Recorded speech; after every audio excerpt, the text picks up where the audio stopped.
اعوذ باللہ من الشیطان الرجیم بسم اللہ الرحمن الرحیم۔ السلام علیکم سامعین گرامی، 14 ستارے پروگرام میں آپ کو خوش آمدید کہتی ہوں۔ میں ہوں آپ کی ہوسٹ 14 ستارے پروگرام کی خانم سیدہ سکینہ کاظمی، اور آج خدا کے فضل و کرم سے، خدا کی پاک ذات کا شکر ہے کہ ہم 4th ایپیسوڈ تک آ پہنچے ہیں، اور یہ اہل بیت علیہ الصلوۃ والسلام اللہم صلی علی محمد وعلی محمد کے وسیلے سے خداوند متعال نے ہمیں یہ کسی نعمت عظمی سے کم نہیں کہ جو ہمیں نعمت دی ہے کہ ہم اور آپ اہل بیت کا ہر ہفتے اس 14 ستارے پروگرام میں ذکر کر رہے ہیں۔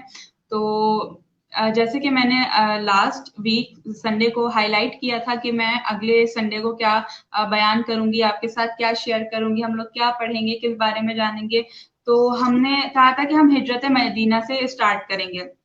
سب سے پہلے تو آئی ہوپ کہ آپ سب لوگ ٹھیک ہوں گے، اور جو ویورز ہیں جو سن رہے ہیں، شیئر کرتے ہیں، لائک کرتے ہیں، کمنٹ کرتے ہیں، اور باقاعدگی کے ساتھ ہمارا پروگرام دیکھتے ہیں۔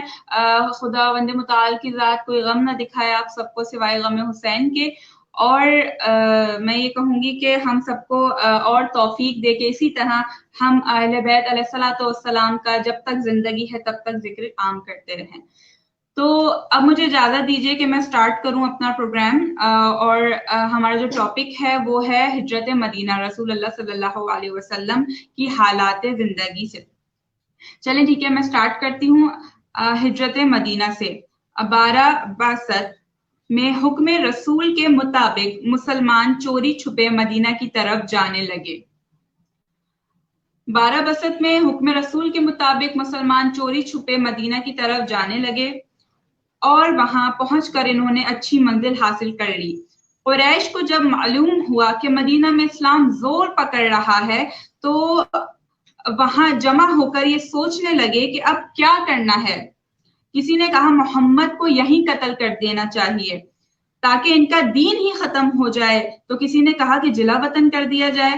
تب ابو جہل نے رائے دی کہ مختلف قبائل کے لوگ جمع ہو کر ایک ہو کر ان پر حملہ کر کے انہیں قتل کر دیں تاکہ قریش خون بہا نہ لے سکیں۔ عزیزان محترم، جب حضرت محمد کا دین جو تھا وہ ترقی کر رہا تھا تو ابو جہل نے اور اس کے ساتھیوں نے کیا سوچا کہ حضرت محمد کو ہمیں قتل کر دینا چاہیے، معاذ اللہ، کہ حضرت محمد کو قتل کرنے سے ان کا جو دین ہے، اسلام ہے، یہ رک جائے گا یہاں پر، اور یہ جو سکسیس اسے مل رہی ہے یہ نہیں ملے گی پھر، اور اسلام نہیں اسپریڈ ہو پائے گا۔ تو حضرت محمد نہیں ہوں گے تو کس طرح ڈسیمینیٹ کریں گے اسلام کو۔ تو عزیزان محترم، میں اب آگے بتاؤں گی کہ ابو جہل نے یہ کہا کہ حضرت محمد کو مختلف قبائل کے ہم لوگ مل کر اور قتل کر دیں گے، اس طرح کیا ہوگا کہ وہ ہم سے نا خون بہا نہیں لے سکیں گے۔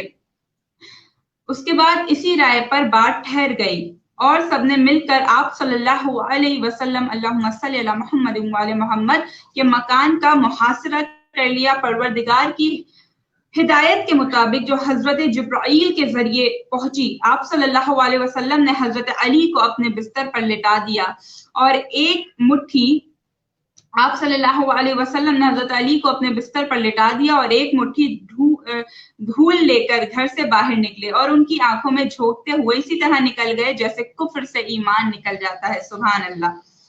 علامہ شبلی لکھتے ہیں کہ یہ سخت خطرے کا موقع تھا۔ جناب امیر کو معلوم ہو چکا تھا کہ قریش آپ کے قتل کا ارادہ کر بیٹھے ہیں، اور آج رسول اللہ صلی اللہ علیہ وسلم کا بستر خواب قتل گاہ کی زمین ہے، لیکن فاتح خیبر کے لیے قتل گاہ فرش گل تھا۔ سبحان اللہ۔ فاتح خیبر کے لیے جو قتل گاہ تھا وہ تھا فرش گل تھا، اور کسی فرش گل سے کم نہیں تھا۔ اس کے بعد صبح ہوتے ہوتے دشمن دروازے توڑ کر داخل خانہ ہوئے تو علی کو سوتا ہوا پایا. پوچھا محمد کہاں ہے؟ جواب دیا کہ جہاں ہے خدا کی امان میں ہے. حضرت علی سے پوچھا کہ محمد کہاں ہے؟ تو حضرت علی نے کہا کہ جہاں بھی ہیں وہ خدا کی امان میں ہے.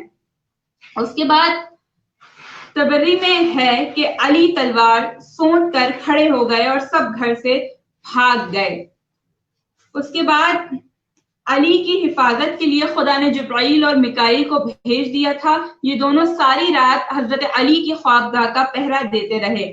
حضرت علی کا فرمانا ہے کہ مجھے شب ہجرت جیسی نیند آئی، ساری عمر ایسی نیند نہ آئی. تو عزیزان گرامی، تفاسیر میں ہے کہ اس موقع کے لیے آیت اتری کہ جس میں یہ ہے کہ الغرض آن حضرت صلی اللہ علیہ وسلم کے روانہ ہوتے ہی حضرت ابو بکر نے ان کا پیچھا کیا. اچھا، جب آپ صلی اللہ علیہ وسلم وہاں سے روانہ ہو گئے حضرت علی کو اپنے بستر پر لٹال کر، تو اس کے بعد تواریخ یہ کہہ رہی ہے کہ حضرت ابو بکر نے ان کا پیچھا کیا. اس کے بعد کیا ہوا ذرا سنیے گا. عزیزان محترم، حضرت ابو بکر نے ان کا پیچھا کیا. آپ نے رات کے اندھیرے میں سمجھ کر کہ کوئی دشمن آ رہا ہے اپنے قدم تیز کر دیے، پاؤں میں ٹھوکر لگی، خون جاری ہو گیا. پھر آپ نے محسوس کیا کہ ابن ابی قحافہ آ رہے ہیں. آپ کھڑے ہو گئے. صحیح البخاری میں یہ درج ہے کہ رسول خدا نے ابو بکر ابن ابی قحافہ سے بقیمت ناکہ خریدا. اور یہ تواریخ میں ہے کہ حضرت ابو بکر نے 200 درہم کی خریدی ہوئی اونٹنی آپ صلی اللہ علیہ وسلم کو، اللہم صلی علی محمد وعلی محمد، حضرت ابو بکر نے جو 200 درہم کی انگوٹھی خریدی تھی وہ آپ صلی اللہ علیہ وسلم کو 900 درہم کی فروخت کی. عزیزان گرامی، اس کے بعد یہ دونوں غار سور تک پہنچے. یہ غار مدینے کی طرف مکہ سے 1 گھنٹے کی راہ پر ہے یا 3 میل جنوب کی طرف واقع ہے. اچھا، اس کے بعد اس پہاڑ کی چوٹی تقریباً 1 میل بلند ہے. سمندر وہاں سے دکھائی دیتا ہے. یہ حضرات غار میں داخل ہو گئے. خدا نے ایسا کیا کہ غار کے منہ پر ببول کا درخت اگا دیا. مکڑی نے جالا تنا، کبوتری نے انڈا دیا اور غار میں داخلہ شبہ نہ رہا. جب دشمن اس غار پر پہنچے تو وہ یہی سب کچھ دیکھ کر واپس چلے گئے. اچھا، جب دشمن پہنچے، جو خدا کے فضل و کرم سے آپ صلی اللہ علیہ وسلم جب غار سور میں گئے تھے تو وہاں پر اللہ نے جو معجزات دکھائے تھے، تو جب یہ دیکھا کہ دیکھو یہاں تو کوئی شبہ ہی نہیں ہے کہ کوئی انسان آ ہی نہیں سکتا، ایسا لگتا ہے کہ سالوں سال سے یہ غار بند ہے، تو دشمن جب پہنچے تو یہ دیکھ کر واپس چلے گئے. اس کے بعد لکھا ہے کہ جب دشمن اس غار پہ پہنچے تو وہ یہی سب کچھ دیکھ کر واپس چلے گئے. اسی موقع پر حضرت نے کبوتر کو خانہ کعبہ پر آ کر بسنے کی اجازت دی. اس سے قبل دیگر پرندوں کی طرح کبوتر بھی اوپر سے گزر نہیں سکتا تھا. سبحان اللہ. دیکھیے، جب یہ ہوا کہ غار سور میں کبوتروں نے مدد کی، تو یہ وہ موقع ہے کہ جب آپ صلی اللہ علیہ وسلم نے اجازت دی تھی کبوتروں کو کہ وہ خانہ کعبہ کی چھت پر آ کے بیٹھ سکتے ہیں. اچھا، اس سے پہلے کبوتروں کو بھی اجازت نہیں تھی عام پرندوں کی طرح کہ وہ خانہ کعبہ کی چھت سے گزریں یا اس پر بیٹھیں. سبحان اللہ. اس کے بعد مختصر یہ کہ یکم ربیع الاول 1462 یوم بوقت شب قریش نے آپ صلی اللہ علیہ وسلم کے گھر کا محاصرہ کیا تھا. صبح سے کچھ پہلے 2 ربیع الاول یوم جمعہ کو غار سور میں پہنچے. اس کے بعد غار میں رہے. حضرت علی آپ لوگوں کے لیے رات میں کھانا پہنچاتے رہے. اچھا، جب غار میں ہمارے پاک نبی صلی اللہ علیہ وسلم رہے تو حضرت علی تھے جو ان کے لیے وہاں کھانا پہنچاتے رہے. چوتھے روز ربیع الاول یوم دوشنبہ کو عبداللہ ابن عریقت اور عامر بن فہیرہ بھی آ پہنچے اور یہ چاروں اشخاص معمولی راستہ چھوڑ کر قلزم کے کنارے سے مدینے کی طرف روانہ ہوئے. کفار مکہ نے انعام مقرر کر دیا تھا کہ جو شخص آپ کو زندہ پکڑ کر لائے گا یا آپ کا سر کاٹ کے لائے گا تو 100 اونٹ انعام میں اسے دیے جائیں گے. اس پر سراقہ ابن مالک آپ کی کھوج لگاتا ہوا غار تک جا پہنچا.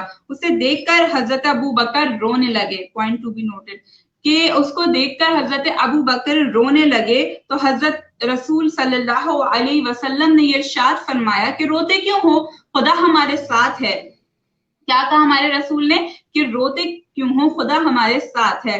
سراقہ قریب پہنچا ہی تھا کہ اس کا گھوڑا قابضہ زمین میں دھس گیا. اس وقت حضرت روانگی کے لیے برآمد ہو چکے تھے. اس نے معافی مانگی, حضرت نے معافی دے دی. گھوڑا زمین پر نکل آیا, وہ جان بچا کر بھاگ گیا اور کافروں سے یہ کہہ دیا کہ میں نے بہت تلاش کیا لیکن محمد مجھے کہیں نہیں ملا, محمد کا کہیں سراغ نہیں ملا. اب دو ہی صورتیں ہیں, یا تو زمین میں سما گئے یا آسمان میں اڑ گئے. اس کے بعد حضرت کا مقام قبا میں پہنچنا, یہ جو ٹاپک ہے. چلے اگر ہم اس کو کنٹینیو کریں گے ہم کہ 12 ربیع الاول یوم دوشنبہ بوقت دوپہر آپ مقام قبا میں پہنچے, جو مدینہ سے 2 میل کے فاصلے پر ایک پہاڑی ہے. آپ کا ناقہ اس مقام پر خود بخود ٹھہر گیا اور آگے نہ بڑھا. آپ اتر پڑے. وہاں کے باشندوں نے جوش مسرت میں نعرہ تکبیر بلند کیا, اللہ اکبر. آپ نے یہاں ایک مسجد کی بنیاد ڈالی. اسی مقام پر حضرت علی بھی مکہ سے امانتوں کی ادائیگی سے کر کے واپس آئے. اس کے بعد آپ کے ہمراہ عورتیں اور بچے بھی تھے. عورتیں اور بچے ناکوں پر سوار تھے. حضرت علی پیادہ تھے, اس وجہ سے آپ کے پیروں پر ورم تھا. حضرت علی پیدل تھے تو وہ کہتے ہیں کہ اس کی وجہ سے حضرت علی کے پیروں پہ ورم آ گیا تھا, اور بقول ابن خلدون آپ کے پیروں سے خون جاری ہو گیا تھا. آپ صلی اللہ علیہ وسلم کے پیروں پر پڑی نظر, حضرت علی کے پیروں پہ جب نظر پڑی آپ صلی اللہ علیہ وسلم کی, تو آپ رونے لگے اور لعاب دہن لگا کر اچھا کر دیا. اچھا, اس کے بعد جو ہمارا ٹاپک ہے بہت ہی انٹرسٹنگ ہے, وہ یہ ہے کہ ویسے تو سارا ہی کی جو حالات زندگی ہیں ہمارے رسول کی وہ بہت انٹرسٹنگ ہے, اور ہم سب کو ہر ایک بات معلوم ہونی چاہیے ہمارے آئیڈیل کی, کہ جو رول ماڈل ہے ہمارے, کہ جو ہمارے رسول ہیں. تو اس کے بعد جو ہے یہ ٹاپک میں کنٹینیو کروں گی. عزیزان محترم کے مدینہ میں داخلہ. اب یہ دیکھیے گا کہ مدینہ میں داخلہ کس طرح سے ہوا, تو میں یہاں سے کنٹینیو کروں گی کہ مقام قبا میں 4 یوم قیام کے بعد آپ مدینہ کی طرف روانہ ہوئے, اور 16 ربیع الاول یوم جمعہ داخل مدینہ ہو گئے. محلہ بنی سالم میں نماز کا وقت آ گیا. آپ نے نماز جمعہ یہیں ادا فرمائی. اس اسلام میں سب سے پہلی نماز جمعہ تھی یہ جو تھی. یہ وہی جگہ ہے کہ جہاں آپ نے مسجد نبوی تعمیر کروائی, جہاں پہ مسجد نبوی واقع ہے. اس کے بعد مسجد نبوی کی تعمیر دیکھیے کس طرح سے ہوئی, کہ مدینہ میں داخلے کے بعد آپ نے سب سے پہلے ایک مسجد کی بنیاد ڈالی, کہ جو کمال سادگی کے ساتھ تیار کی گئی تھی. اس کی زمین ابو ایوب انصاری نے خریدی, اور اس میں مزدوروں کی حیثیت سے دیگر اصحاب کے ساتھ آپ صلی اللہ علیہ وسلم, اللہم صلی علی محمد وعلی محمد, لاکھوں درود لاکھوں سلام ہو, ہماری جان قربان ہو جائے ہمارے پاک نبی کے نام پر, کہ آپ صلی اللہ علیہ وسلم بھی کام کرتے رہے. مسجد کے ساتھ ساتھ حجرے بھی تیار کیے گئے, اور ایک مصطف چبوترا جسے صفا کہتے تھے, یہ وہی جگہ تھی کہ جہاں نو مسلم ٹھہرائے جاتے تھے. انہیں لوگوں کو اصحاب صفا کہا جاتا تھا, اور ان کی پرورش صدقہ وغیرہ سے کی جاتی تھی. اچھا, اس کے بعد ہم کیا پڑھیں گے کہ نماز و زکوٰۃ کا حکم. نماز اور زکوٰۃ کا حکم کس طرح آیا. اب اگر ہم دیکھیں تو مسجد نبوی کی تعمیر کے بعد نماز کی رکعتوں کو بھی مکمل تعین کر دی گئی, یعنی پہلے مغرب کے علاوہ سب نمازیں 2 رکعت تھی, پھر 17 رکعتیں معین کر دی گئی, اور ان کے اوقات بتا دیے گئے. ابن خلدون کے مطابق اسی سال زکوٰۃ بھی فرض کی گئی. بے شک. اس کے بعد ہے کہ 1 ہجری کے اہم واقعات.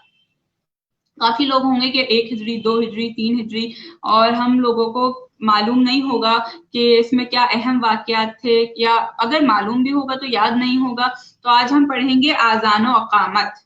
کس طرح کہ 1 ہجری میں اذان مقرر کی گئی, جسے حضرت علی نے حکم رسول سے حضرت بلال کو تعلیم کر دی. اچھا, حضرت بلال کو کس نے تعلیم کی تھی؟ حضرت علی نے حکم رسول سے, اور وہ مستقل مؤذن قرار پائے. نیز اقامت کا تقرر بھی ہوا. ہجرت کے 5 یا 8 ماہ بعد مہاجرین مکہ کی دلبستگی کے لیے آپ صلی اللہ علیہ وسلم نے 50 مہاجر اور انصار میں باہمی مواخات بھائی چارگی قائم کر دی. آپ صلی اللہ علیہ وسلم نے 50 مہاجر اور 50 انصارین میں سے ان میں بردرہڈ قائم کر دیا, کہ تم اس کے بھائی ہو, تم اس کے بھائی ہو. ہم نے شروع سے پڑھتے آ رہے ہیں, ہم اسکول کالجز میں یہ ہم نے دیکھا ہوگا, اور ہمیں بتایا جاتا ہے, اسلامیت میں اکثر ہم نے پڑھا ہے نا, کہ آپ صلی اللہ علیہ وسلم نے اصحاب میں, مہاجرین اور انصارین میں کیا کیا تھا؟ بردرہڈ قائم کیا تھا, کہ تم اس کے بھائی ہو, تم اس کے بھائی ہو. اب یہ کس طرح سے کیا تھا, اس کی کیا فیکٹس تھے, کیا فگر, اب ہم اس میں پڑھیں گے اس وجہ سے کہ فطرت کی بنیاد پہ کیا تھا، وہ ہم 14 ستارے میں پڑھیں گے کہ کس طرح آپ صلی اللہ علیہ وسلم نے کسی کو کسی کا بھائی بنایا۔ اچھا، اس میں لکھا ہے کہ مہاجرین اور انصار میں باہمی مواخات بھائی چارگی قائم کر دی جس طرح ایک بار مکے میں کر چکے تھے۔ تاریخ خمیس اور ریاض میں ہے کہ وہاں حضرت ابو بکر کو عمر کا اور طلحہ کو زبیر کا، عثمان کو عبد الرحمن کا، حمزہ کو ابن حارثہ کا اور علی کو خود اپنا بھائی بنایا۔ تو عزیزان محترم ذرا دیکھیے کہ جب چارگی قائم کی تو اس طرح سے کی کہ جو جس کی فطرت جس سے ملتی، جس کی پرسنالٹی جس کی نیچر جس سے ملتی تھی، جو جس جیسا تھا۔ اب رسول ہے نا، رسول کو ہر چیز کا علم ہوتا ہے، وہ جانتے تھے کہ کون کیسا ہے، وہ جانتے تھے کہ کس کی عادات کس جیسی ہیں، تو انہوں نے جو جیسا تھا اس کا بھائی بنایا۔ تو حضرت ابو بکر کو عمر کا بھائی بنایا اور اس کے بعد طلحہ کو زبیر کا بنایا، عثمان کو عبد الرحمن کا بنایا اور حمزہ کو ابن حارثہ کا اور علی کو خود کا بھائی بنایا۔ اس میں کئی تواریخ میں یہ بھی ہے کہ جب سب کا بھائی بنا چکے تو حضرت علی ایک کونے میں کھڑے تھے، تو حضرت علی نے کہا کہ یا رسول اللہ، آپ نے سب کو سب کا بھائی بنا دیا لیکن ایک میں بچا، آپ نے میرا ہاتھ کسی کے ہاتھ میں نہیں دیا، آپ نے میرا بھائی کسی کو نہیں بنایا، آخر کیوں، اس کی کیا وجہ ہے؟ تو رسول اللہ نے ارشاد فرمایا، میں نے جس کو بھائی بنایا ہے وہ اس جیسا ہے، اور اس پورے مجمع میں یہاں تم جیسا کوئی نہیں ہے، تو خواہ تم میرے بھائی ہو، دنیا میں بھی علی تم میرے بھائی ہو اور آخرت میں بھی تم میرے بھائی ہو۔ سبحان اللہ۔ علامہ شبلی کا کہنا ہے کہ آپ صلی اللہ علیہ وسلم نے اتحاد طبیعت اور فطرت کے لحاظ سے ایک دوسرے کو بھائی بنایا تھا، مذاق نبوت کا اتحاد فطرت و امامت ہی سے ہو سکتا تھا، اسی لیے آپ صلی اللہ علیہ وسلم نے ہر مرتبہ اپنا بھائی حضرت علی علیہ السلام کو منتخب کیا۔ یہی وجہ ہے کہ آپ صلی اللہ علیہ وسلم نے حضرت علی سے فرمایا کہ تم دنیا اور آخرت دونوں میں میرے بھائی ہو۔ سبحان اللہ۔ اس کے بعد ہم آئیں گے 2 ہجری کے اہم واقعات پر۔ اس میں بہت ہی خوبصورت واقعہ ہے کہ جناب سیدہ کا نکاح، جناب سیدہ فاطمہ زہرا سلام اللہ علیہا کہ جو شہزادی کونین ہے، کہ جو مادر حسنین ہے، زوجائے مرتضی ہیں اور دختر رسول ہے، تو ان کا نکاح 2 ہجری میں۔ اب ہم یہاں پڑھیں گے کہ 15 رجب 2 ہجری کو جناب سیدہ کا اب حضرت علی علیہ السلام سے ہوا اور 9 ذی الحج کو آپ کی رخصتی ہوئی۔ سیرت النبی میں یہ ہے کہ جب حضرت سیدہ کی شادی کے سلسلے میں ہوئی تو جب سب سے پہلے حضرت ابو بکر اور پھر حضرت عمر کا پیغام بھیجا رشتے کے لیے، تو سیرت النبی میں یہ درج ہے اور کنز الاعمال میں بھی ہے کہ جب حضرت ابو بکر اور عمر نے پیغام بھیجا بی بی سیدہ کے رشتے کے لیے تو آپ صلی اللہ علیہ وسلم بہت ہی غضبناک ہوئے، بہت ہی غصہ آیا انہیں اور ان کی طرف سے منہ پھیر لیا۔ اس کے بعد یہ ہے کہ آپ صلی اللہ علیہ وسلم نے حضرت علی سے خود فرمایا کہ اے علی، مجھے خدا نے یہ کہہ دیا ہے کہ فاطمہ کی شادی تمہارے ساتھ کر دوں، کیا تمہیں منظور ہے؟ عرض کی کہ بے شک الغرض عقد ہوا اور شہنشاہ کائنات نے سیدہ کو ایک بان کی چارپائی، ایک چمڑے کا گدا، ایک مشک، 2 چکیاں، 2 مٹی کے گھڑے وغیرہ دے کر رخصت کیا۔ اس وقت حضرت علی کی عمر 24 سال اور جناب فاطمہ زہرا کی عمر 10 سال تھی۔ سبحان اللہ۔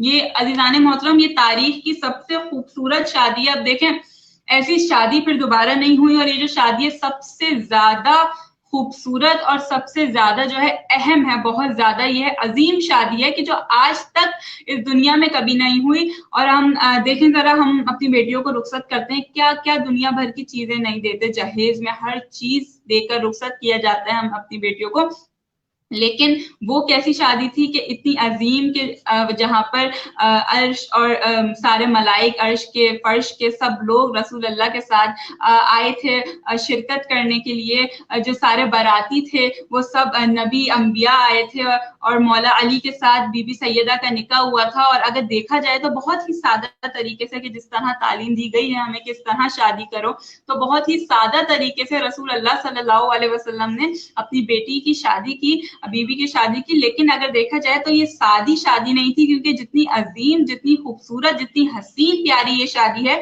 آج تک دنیا میں کسی کی شادی نہیں ہوئی ہوگی۔